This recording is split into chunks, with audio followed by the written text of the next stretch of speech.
E o meu convidado, João Ferreira Marques, Managing Director da White Star. João, muito bom dia. Começamos por estas declarações, e já aqui falamos por diversas vezes sobre a questão da comunicação para os mercados. O Ministro das Finanças holandês vem assumir aquilo que as agências de rating tinham dito há sensivelmente 2 semanas, que é a possibilidade de um default seletivo na Grécia. De que forma é que esta declaração vinda de um Ministro das Finanças da zona euro pode ser interpretada? Mais pressões ainda para estes países?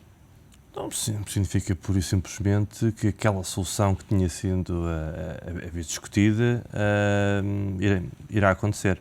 Também não se viria outra forma de haver uma reestruturação sem uma qualquer perda, digamos assim. E existindo uma perda para investidores, nos critérios das agências, das 3, 4 principais, isso considerará sempre um default.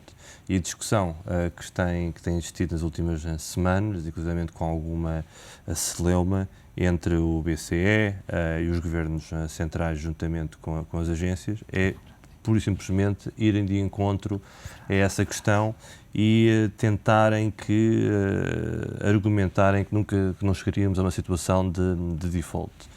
Isto porquê? Porque as reestruturações poderiam não resultar em perda, mas para as agências a metodologia deles é muito clara e havendo uma qualquer perda, nem que seja a nível de alteração de termos, forçada, porque é essa a situação, isso vai constituir um default. Um default seletivo, isso significa pura e simplesmente que a Grécia entra em default seletivo, não é um default puro e duro.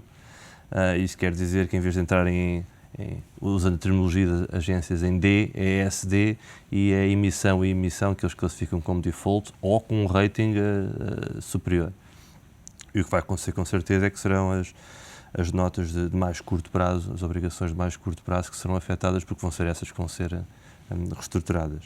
Acaba por se verificar, e tem sido muita a contestação às agências de rating, também já aqui falamos dessa situação, mas acaba por se verificar que, e a confirmar-se naturalmente esta notícia para já apenas avançada pelo Ministro das Finanças holandês, acaba por se confirmar que afinal não há assim tantas, e neste caso em concreto, não há assim tanta discrepância entre aquilo que as agências de rating diziam e a realidade. Exato.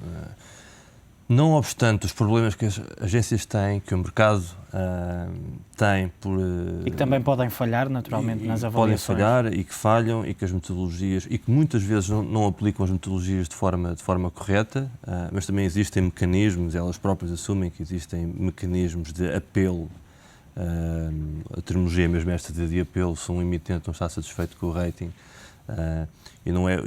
aqui a questão da satisfação não é o gostar ou não gostar, é se dentro da metodologia que foi acordada e que existe, se houver alguma falha, existe um processo de discussão e as coisas podem ser ajustadas como for no passado.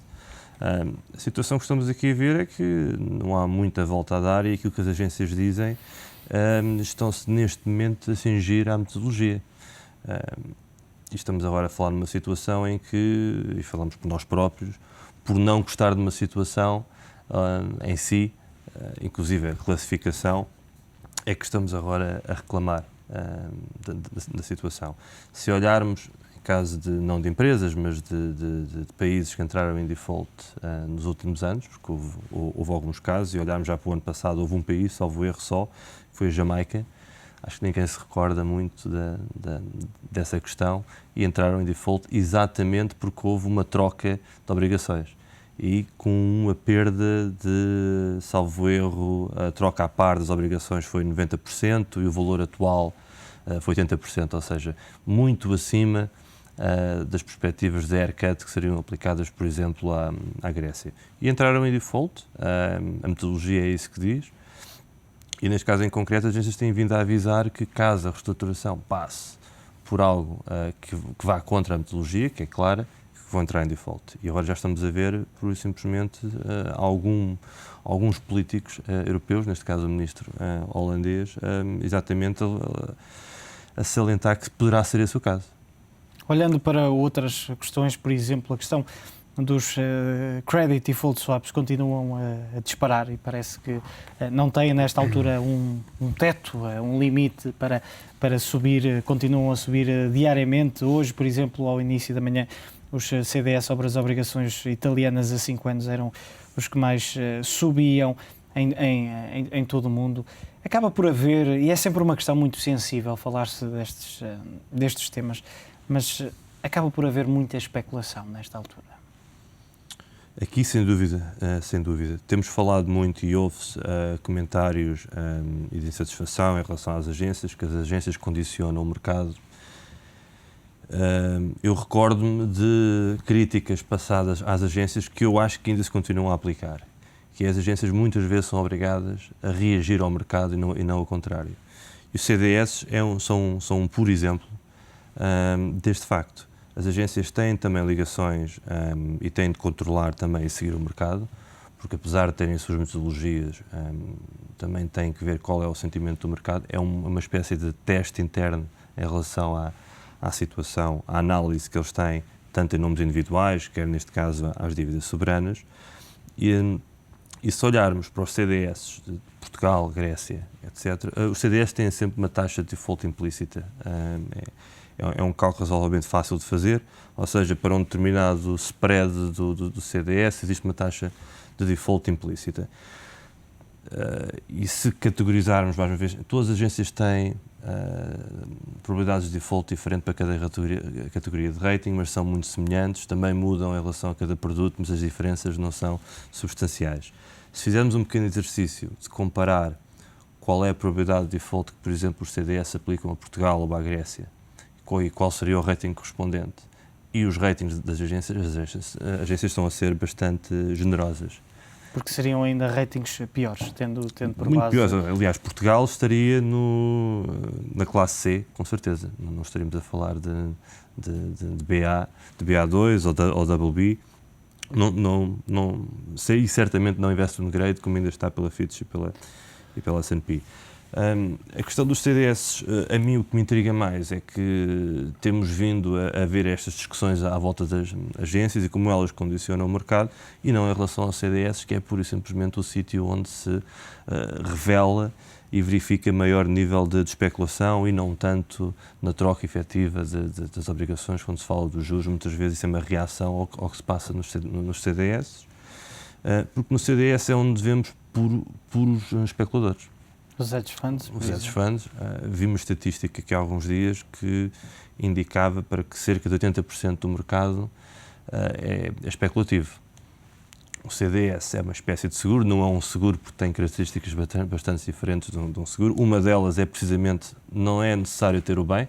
Quando temos um seguro sobre o que é que seja, nem que seja um seguro financeiro, temos esse bem e estamos a segurar-nos contra esse bem. Um CDS não é um caso.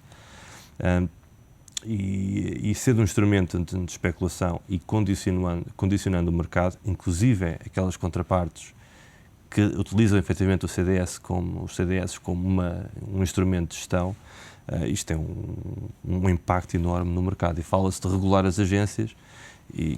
Deveria ser, as autoridades europeias nesta altura deveriam estar já a pensar regular os CDS? Já há bastante tempo, já desde 2008 que vimos o impacto que este mercado tem. Porquê é que não se regula, João, nesta altura? Ou porquê é que não se avança, pelo menos, com um projeto a sério para se regular? A situação é complexa, e fazendo aqui um paralelismo com um pormenor, uma situação que não tem nada a ver com esta discussão em si, que é se olharmos para os Estados Unidos e para a crise que estamos a ver política e potencial económica ou financeira nos Estados Unidos por causa das discussões do debt ceiling. Que estão a 2 semanas de da possibilidade, aliás, de entrarem em cumprimento, e continuam com um rating AAA.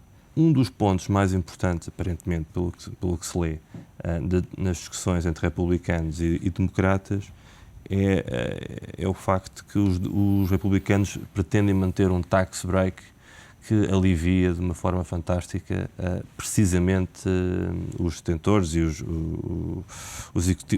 executivos que trabalham em hedge funds.